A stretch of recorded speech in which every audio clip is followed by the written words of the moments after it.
Por volta de 1820 a.C., a Baixa Mesopotâmia estava subdividida em cidades-estados, como a Babilônia e Sin, Larsa e Uruk. O processo de concentração e conquista tem início com o líder de Larsa, Rin-Sin, que conquista Uruk e Isin, que eram apoiadas pela Babilônia. Com essas conquistas, ele ganha grande prestígio, mas um ano após conquistar Isin, Hammurabi sobe ao trono da Babilônia. Seja bem-vindo, eu sou o professor Vinícius Bernardo e hoje nós vamos falar sobre a história da Mesopotâmia. No 7º ano de seu reinado, Hammurabi conquista Uruk e Isin das mãos de Rin-Sin, que vê o seu território se reduzir e passa a depender politicamente da Babilônia. O ponto de maior tensão passa a ser na fronteira da Babilônia com Eshnunna, que também tinha uma política expansionista que amedrontava outras cidades-estados, o que assegurava a Hammurabi apoio não só de Larsa,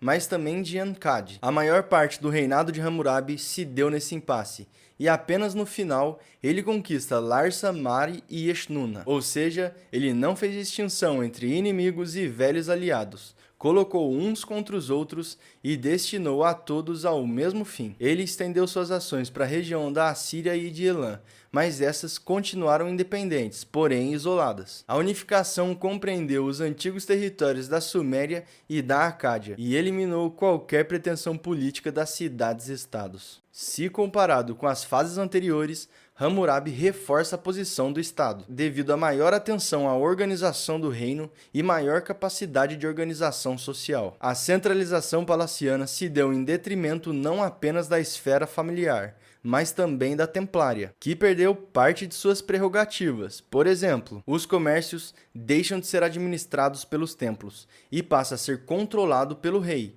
assim como a administração da justiça. É fato que Hammurabi entra para a história como um grande conquistador e legislador, e realmente foram grandes as suas conquistas, mas vamos pensá-lo como legislador. O seu famoso Código de Leis, o Código de Hammurabi, não é tão inovador quanto parece inicialmente, já que ele se baseia em estatutos já existentes. Inclusive, já citamos aqui no canal o Código de Ur-Nammu, que foi elaborado durante a terceira dinastia de Ur e que precede o período de Hammurabi. Enfim, muitas vezes, e me parece que na maioria delas, o Código de Hammurabi é visto em matéria penal com muita ênfase ao surgimento da Lei de Talião, um regulamento de penas corporais, o famoso olho por olho. Mas a realidade é que essas leis tinham muito mais um caráter especulativo. Era um tipo de dissuasão.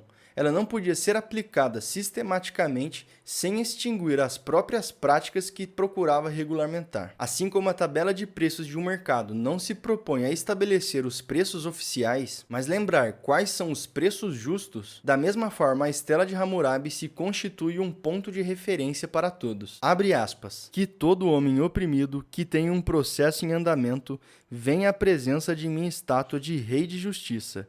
Leia atentamente o que está escrito em minha estela, ouça minhas preciosas palavras, e minha estela resolverá seu caso. Hammurabi se revela um rei justo, em que a justiça não significa uma aplicação rígida da lei, mas com uma preocupação a um maior equilíbrio social. Isso, é claro, faz com que o rei se preocupe com as camadas mais vulneráveis da sociedade e precisa servir como uma espécie de barreira que impeça os mecanismos do mercado a reduzir a maioria da população à escravidão. Há também, no período de Hammurabi, uma mudança significativa no campo religioso. A unificação do país tirou de cena as ambições das cidades-estados e, junto com elas, o protagonismo de seus deuses. O panteão passa por uma reestruturação completa. A nova organização é orientada para a centralização do deus da Babilônia, Marduk, e a antiga hierarquia, baseada na proeminência dos deuses Enlil e Nippur, não é mais vigente. Embora nesse período esse processo esteja ainda em formação e só será totalmente implementado por Nabucodonosor I, 500 anos após Hammurabi. Embora realmente tenha acontecido essa centralização,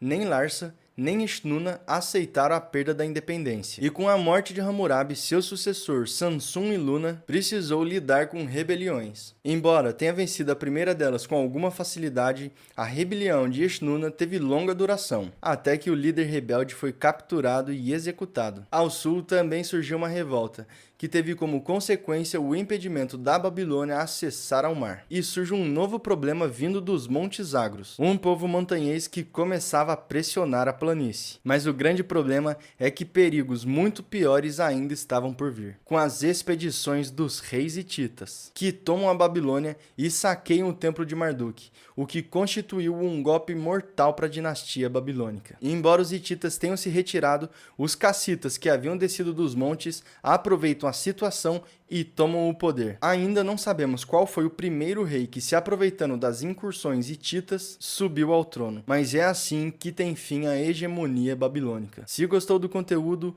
não se esqueça de se inscrever, curtir, comentar e compartilhar. E muito obrigado a todos.